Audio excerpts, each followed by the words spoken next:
नमस्कार दोस्तों, teaching with Shivam में आप सभी का हार्दिक स्वागत है। नज़र को बदलो तो नज़ारे बदल जाते हैं, नज़र को बदलो तो नज़ारे बदल जाते हैं, सोच को बदलो तो सितारे बदल जाते हैं। कश्तियाँ बदलने की ज़रूरत नहीं, दिशाओं को बदलो तो किनारे खुद ब खुद बदल जाते हैं। आइए देखते हैं इंग्लिश विषय से संबंधित सीटेट एग्ज़ाम के लिए बहुत ही महत्वपूर्ण क्लास। तो पहला क्वेश्चन आपकी स्क्रीन पर, which language skills are receptive.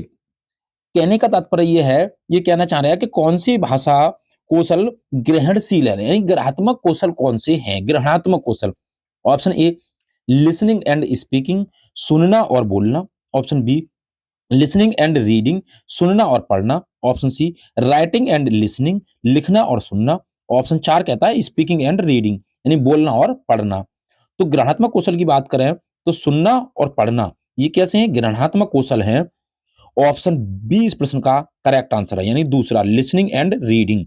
Option दो करेक्ट आंसर है। नेक्स्ट अगला क्वेश्चन है, grammar translation method stress on. Grammar जो ट्रांसलेशन यानी कि व्याकरण अनुवाद विधि किस पर जोर देती है। ऑप्शन ए कहता है फ्लुएंसी, ऑप्शन बी कहता है एप्रोप्रिएटेनेस, ऑप्शन तीन कहता है एक्यूरेसी, ऑप्शन चार कहता है लिसनिंग स्किल। तो grammar translation method stress on, व्याकरण अनुवाद विधि किस पर जोर देती है, ये किस पर जोर देती है, एक्यूरेसी यानी कि सटीकता पर जोर देती है। ऑप्शन तीन इस प्रश्न का करेक्ट आंसर है। नेक्स्ट अगला क्वेश्चन है, children can we children can best learn a language when they have. कहने का तात्पर्य ये क्या है, मतलब है कि बच्चे किसी भाषा को सबसे अच्छी तरह तब सीख सकते हैं जब उनके पास हो क्या हो। Option a good text book हो। ऑप्शन दो प्रोफिशिएंट लैंग्वेज टीचर, यानी कि कुशल भाषा शिक्षक हो। ऑप्शन तीन कहता है इनहेबिशन। ऑप्शन चार कहता है मोटिवेशन, यानी कि निषेध हो या क्या हो, प्रेरणा हो। तो कब सीख सकता है, तो मोटिवेशन होना चाहिए। ऑप्शन चार इस प्रश्न का करेक्ट आंसर है, motivation. Next study of meaning in a language is known as, यानी स्टडी स्टडी किसी भाषा में अर्थ का अध्ययन क्या कहलाता है, किसी भी भाषा में अर्थ का अध्ययन क्या कहलाता है। ऑप्शन ए सिंटैक्स, ऑप्शन दो सेमेंटिक्स, ऑप्शन तीन मॉर्फोलॉजी, ऑप्शन चार लिंग्विस्टिक्स। तो क्या कहलाता है, तो ये कहलाता है अर्थ विज्ञान, सेमेंटिक्स। ऑप्शन दो इस प्रश्न का करेक्ट आंसर है, अर्थ विज्ञान कहलाता है। नेक्स्ट अगला क्वेश्चन है क्वेश्चन नंबर 5, और क्वेश्चन नंबर 5 की बात की जाए तो कह रहा है कि which one of the following is considered as a great deterrent to learning English language. Option A Hindi समझें इसकी, निम्नलिखित में से किसे अंग्रेजी भाषा सीखने में एक बड़ा अवरोधक माना जाता है। तो किसे माना जाता है बड़ा अवरोधक। ऑप्शन ए कहता है कि English is a difficult language to the learn. Option दो कहता है English has a vast vocabulary. पहला कहता है ऑप्शन हिंदी इसकी अंग्रेजी सीखना एक कठिन भाषा है, अंग्रेजी की शब्दावली विशाल है। ऑप्शन तीन कहता है lack of the opportunity for peoples to listen and use English outside classroom. तीसरा कहता है विद्यार्थियों के लिए कक्षा के बाहर अंग्रेजी सुनने और उपयोग करने के अवसर का अभाव। ऑप्शन चार कहता है इंग्लिश फोनेमीज आर अनस्क्रैप्चलेस, अंग्रेजी ध्वनियां बेईमान हैं। तो क्वेश्चन नंबर 5 का सही आंसर हो जाएगा ऑप्शन नंबर तीसरा, lack of the opportunity for peoples listen and use English outside classroom, विद्यार्थियों के लिए कक्षा के बाहर अंग्रेजी सुनने और उपयोग करने के अवसर का अभाव।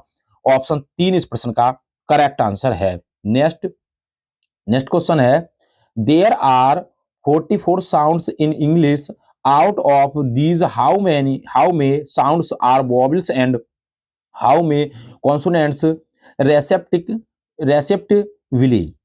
ऑप्शन ए कहता है कि 2024, ऑप्शन दो कहता है 539, ऑप्शन तीन कहता है 2020, ऑप्शन चार कहता है 1034। तो क्या कहता है क्वेश्चन नंबर 6 का सही आंसर जो होगा, क्वेश्चन नंबर अंग्रेजी भाषा में 44 ध्वनियां होती हैं, इनमें से ध्वनियां क्रमशः स्वर और कितने व्यंजन की हो सकती हैं।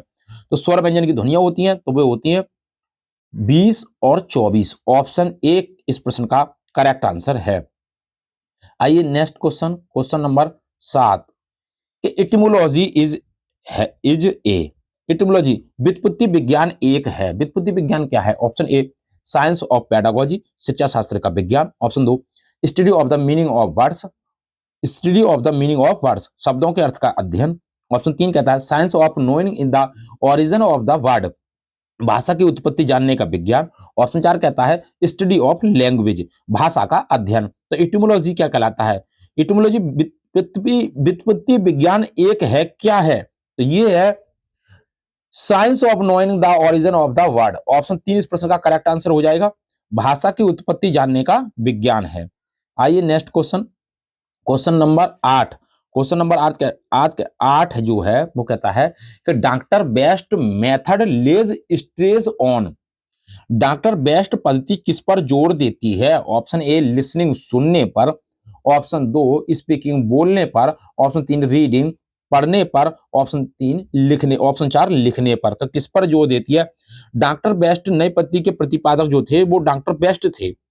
उन्होंने बताया था कि जो मौन रहकर पढ़ने को बढ़ावा देता है वह पद्धति प्रत्यक्ष पद्धति कहलाती है, उसका विरोध करती है। तो इस विधि को पठन विधि या पाठ्य पुस्तक विधि कहते हैं। तो इस विधि को क्या कहा जाता है? पाठन विधि कहलाता है। तो ऑप्शन 3 इस प्रश्न का करेक्ट आंसर हो जाएगा, रीडिंग। ऑप्शन 3 करेक्ट आंसर है। नेक्स्ट अगला है lesson plan is an example for, lesson plan की अगर बात की जाए, लेसन प्लान तो पाठ्य योजना किसका उदाहरण है?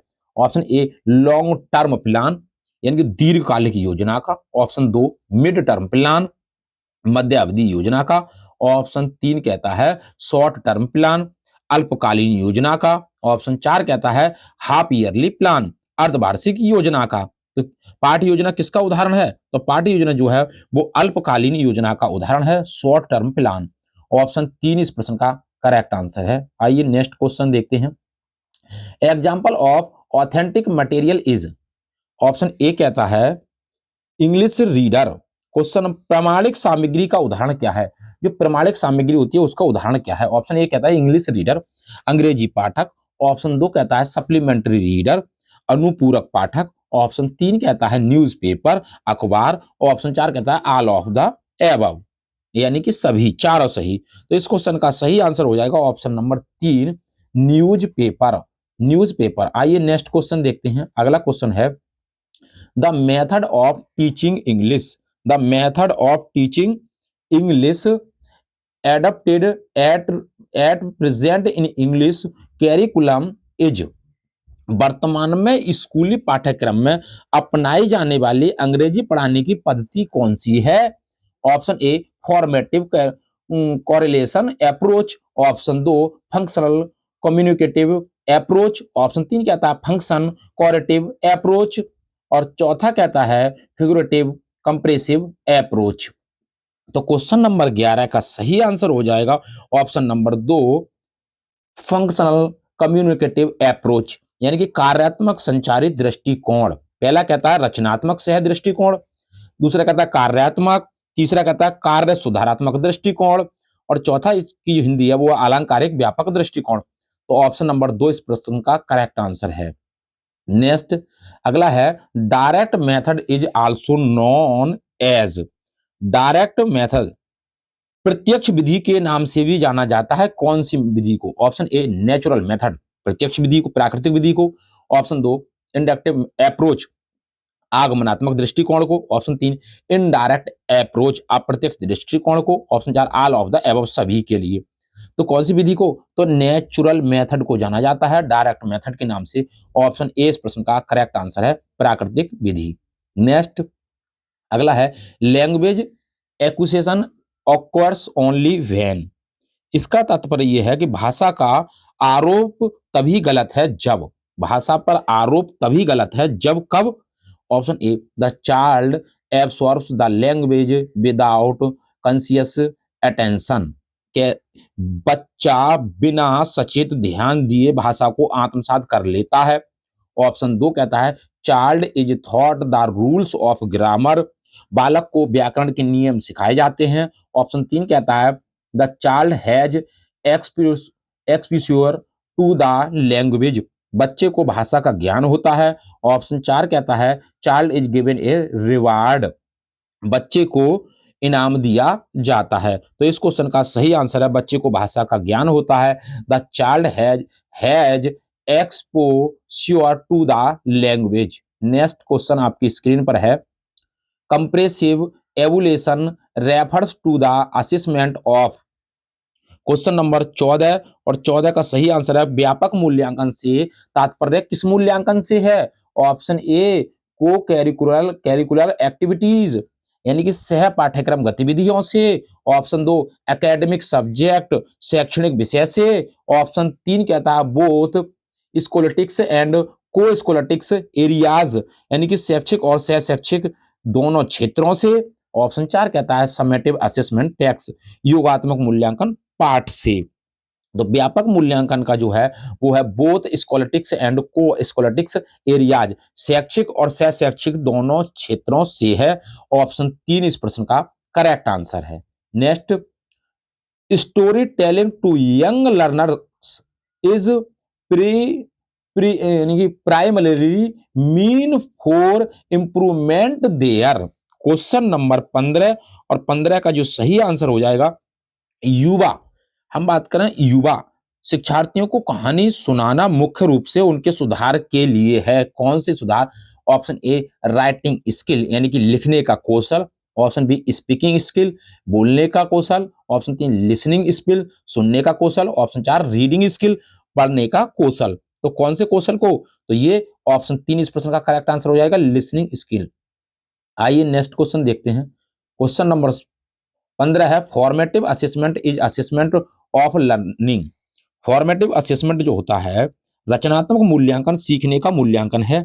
ऑप्शन 1 ऑफ लर्निंग सीखने की। ऑप्शन 2 एट लर्निंग सीखने पर। ऑप्शन 3 इन लर्निंग सीखने में। ऑप्शन 4 फॉर लर्निंग सीखने के लिए। तो किसके लिए है, तो फॉर लर्निंग सीखने के लिए है। ऑप्शन 4 इस प्रश्न का करेक्ट आंसर हो जाएगा। नेक्स्ट देखते हैं, the material used by teacher the material used by a teacher to make his teaching very effective is called। एक शिक्षक द्वारा अपनी पहुंच को अत्यधिक प्रभावशाली बनाने के लिए उपयोग की जाने वाली सामग्री को क्या कहा जाता है। ऑप्शन 1 कहता है टीचिंग मेथड पढ़ाने का तरीका कहते हैं। ऑप्शन 2 कहता है और टीचिंग स्ट्रेटजी या शिक्षण रणनीतियां कहते हैं। ऑप्शन 3 कहता है टीचिंग लर्निंग मटेरियल शिक्षण अधिगम सामग्री कहते हैं। Option 4 none of the above इनमें से कोई नहीं। तो क्वेश्चन नंबर 16 का सही आंसर है इसे कहते हैं टीचिंग लर्निंग मटेरियल। ऑप्शन 3 इस प्रश्न का करेक्ट आंसर है शिक्षण अधिगम सामग्री। Next question, which of the following statement are correct, यानी कि इनमें से कौन सा स्टेटमेंट जो है वो सही है, निम्न में से कौन सा सही है स्टेटमेंट कथन। ऑप्शन ए कहता है while all formative tasks are meant for improving teaching learning, जबकि सभी रचनात्मक कार्य शिक्षण अधिगम में सुधार के लिए होते हैं, कुछ का उपयोग मूल्यांकन के लिए भी किया जाता है। ऑप्शन 2 कहता है formative assessment helps us to grade students into good average and poor, रचनात्मक मूल्यांकन हमें छात्रों को अच्छे औसत और खराब ग्रेड देने में मदद करता है। ऑप्शन 3 कहता है all formative task are meant for assessment, सभी रचनात्मक कार्य मूल्यांकन के लिए है। तो इस क्वेश्चन का सही आंसर ऑप्शन नंबर ए हो जाएगा। while all the formative tasks are meant for improving teaching learning, यानी कि जबकि सभी रचनात्मक कार्य शिक्षण अधिगम में सुधार के लिए होते हैं, कुछ का उपयोग मूल्यांकन के लिए भी किया जाता है। आइए नेक्स्ट क्वेश्चन देखते हैं। अगला क्वेश्चन है ब्रेनस्टॉर्मिंग मीन्स विचार मंथन का अर्थ क्या है। Option number 1 to collect all kind of ideas on a topic, किसी विषय पर किसी प्रकार के विचार एकत्रित करना। ऑप्शन 2 कहता है to do some mental exercise, कुछ मानसिक व्यायाम करना। ऑप्शन 3 कहता है make effort to understand something, कुछ समझने का प्रयास करें। ऑप्शन 4 कहता है to give some kind of the stimulus to the brain, मस्तिष्क को कुछ रजा उत्तेजना देने के लिए करना। राजा उत्तेजना देने के लिए करना। तो क्वेश्चन नंबर 18 का सही answer option number A, to collect all kind of the ideas on the topic. Next आइए देखते हैं, आइए नेक्स्ट क्वेश्चन देखते हैं। अगला क्वेश्चन है question number, most of our walking times goes in, हमारा अधिकांश समय पैदल चलने में व्यतीत होता है। Option A listening, option 2 speaking, option 3 writing, option 4 reading. सुनना, बोलना, पढ़ना, लिखना। तो हम पैदल चलने के साथ साथ बोल भी सकते हैं। ऑप्शन 2 इस प्रश्न का करेक्ट आंसर है, speaking. Next question, intensive reading involves reading test for detailed information. Question number दूसरा ये क्या कहता है कि गहन पढ़ने में विस्तृत जानकारी के लिए पाठ पढ़ना शामिल है। ऑप्शन ए शॉर्टर छोटा, ऑप्शन बी लॉन्गर लंबा, ऑप्शन सी कहता है मीडियम मध्यमा मध्यम, ऑप्शन 4 कहता है क्रिटिकल यानी कि गंभीर। तो कौन सा होना चाहिए? तो शॉर्टर छोटा होना चाहिए। ऑप्शन ए इस प्रश्न का करेक्ट आंसर है। नेक्स्ट है, the information which is transferred to the receiver has to be interpreted interpreted this process is called. Question number तीसरा ये क्या कहता है कि जो सूचना प्राप्तकर्ता को हस्तांतरित की जाती हैं उसकी व्याख्या करनी होती है, तो इस प्रक्रिया को क्या कहा जाता है? ऑप्शन 1 कहता है ओपनिंग प्रारंभिक कहा जाता है, ऑप्शन 2 क्लोजिंग समापन कहा जाता है, ऑप्शन 3 डिकोडिंग डिकोडिंग कहा जाता है, ऑप्शन 4 कहता है एनकोडिंग यानी कि एनकोडिंग कहा जाता है, तो इसे कहा जाता है डिकोडिंग। ऑप्शन 3 इस प्रश्न का करेक्ट आंसर है decoding. Next question, the most effective tool to assess the most effective tool to assess values and attitude of learners is, शिक्षार्थियों के मूल्यों और दृष्टिकोणों का आकलन करने के लिए सबसे प्रभावी उपकरण है। ऑप्शन ए एनेक्डोटल रिकॉर्ड, उपाख्यानात्मक record, option 2 portfolio, option 3 unit test, option 4 summative test. तो क्या है? ये कहलाता है पोर्टफोलियो। ऑप्शन 2 इस प्रश्न का करेक्ट आंसर है portfolio. Next, as English teacher after completing a chapter from the text book ask questions based on the test to. Option A maintain class discipline, option 2 कहता है यानी कि कक्षा अनुशासन बनाए रखें। जैसे कि अंग्रेजी शिक्षक पाठ्य पुस्तक से एक अध्याय पूरा करने के बाद पाठ पर आधारित प्रश्न पूछता है, तो क्या करें? कक्षा अनुशासन बनाए रखें। ऑप्शन 2 कहता है keep students busy as the chapter is the complete, अध्याय पूरा होने तक छात्रों को व्यस्त रखें।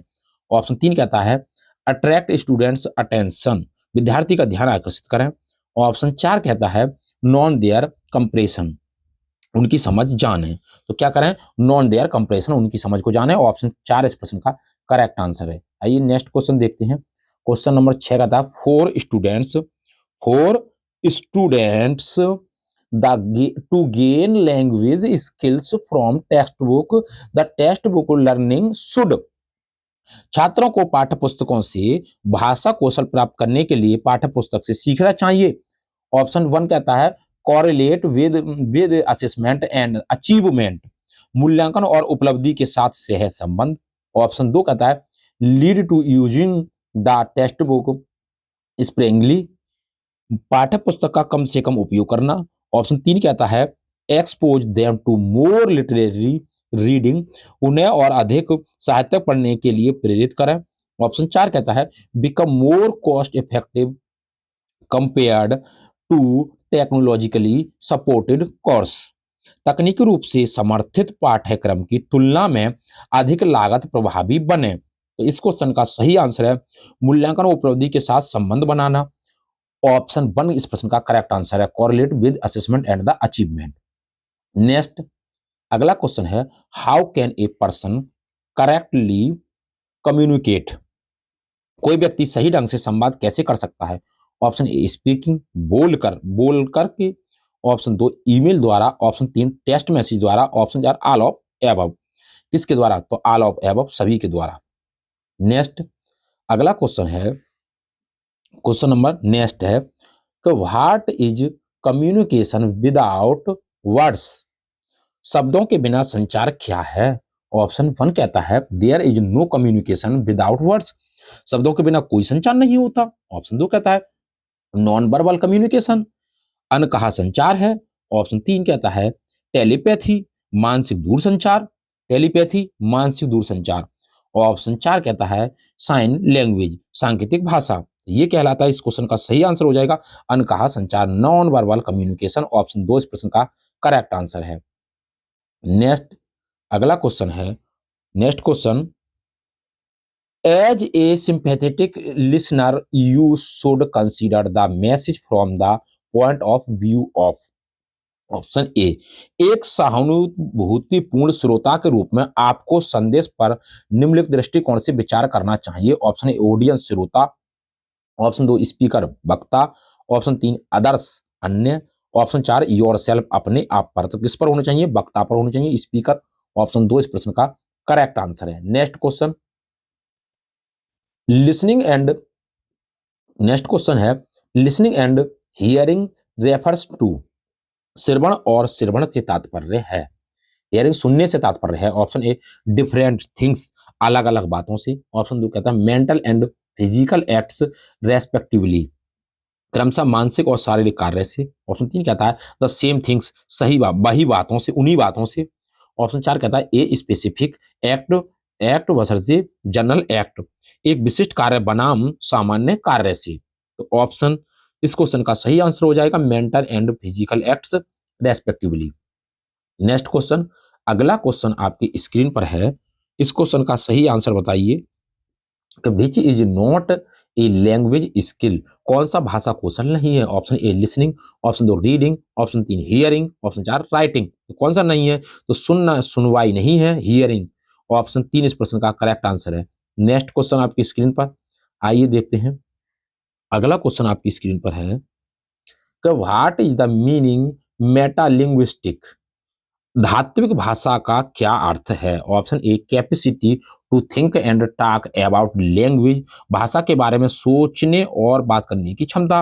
ऑप्शन 2 कहता है capacity to produce distinctive sounds, विशिष्ट ध्वनियां उत्पन्न करने की क्षमता। ऑप्शन 3 कहता है एबिलिटी टू लर्न लैंग्वेज, भाषा सीखने की क्षमता। ऑप्शन 4 कहता है understanding the mapping principle of sounds and the meaning, ध्वनि और अर्थ के मानचित्रण सिद्धांत को समझना। इस क्वेश्चन का सही आंसर हो जाएगा capacity to think and talk about language. Option A इस प्रश्न का करेक्ट आंसर है कि धातु भाषा के बारे में सोचने और बात करने की क्षमता। ऑप्शन ए इस प्रश्न का करेक्ट आंसर है।